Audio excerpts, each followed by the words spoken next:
অষ্টম শ্রেণীর ছাত্রীকে খুনের পর থানায় আত্মসমর্পণ এক যুবকের।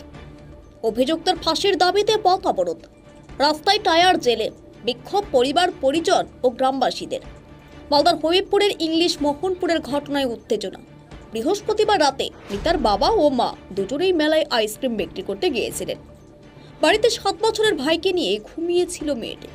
ঠিক সেই সময় প্রতিবেশী গ্রামের যুবক চন্দন সিংহ বাড়িতে গিয়ে মেয়েটিকে গলা টিপে খুন করে বলে অভিযোগ। ঘটনাকে ঘিরে উত্তেজনা ছড়িয়ে পড়ে এলাকায়। বাড়ির বারান্দায় মেলে ওই ছাত্রীর মৃতদেহ।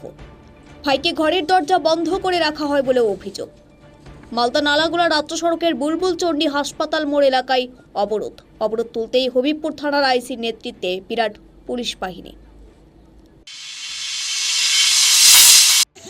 আমরা মেলা করতে গেছিলাম, ছেলে মেয়েকে রেখে দিয়ে হরিশ্চন্দ্রপুরে 5 দিনের জন্য। আমরা শুনছি ফোন করে এরকম মহাদেব তো পড়েছিল বারান্দাতে, যেখানে আমরা রান্না করি। কে পড়েছিল?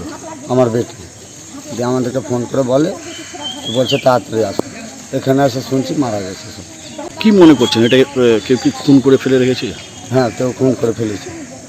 এত তো কেউ তো হাত তো দিবে না। এতদিন ধরে আমরা বাইরে মেলা করছি, দূরে দূরে মেলা গেছি। আপনার বাড়ি কোথায়? আমার বাড়ি হলো ইংলিশ কলোনি মোহনপুর। ওখানে মৃত অবস্থায় ছিল? হ্যাঁ, মৃত্যু অবস্থা পড়েছিল। আমাকে ফোন করে বলে যারা মার্ডার করেছে তাদের জন্য পুরো শাস্তি ফাঁসি দেওয়ানো হয়, এটার জন্য আমি দেখতে চাই। মালদা থেকে সীমান্তের কথার বিশেষ রিপোর্ট।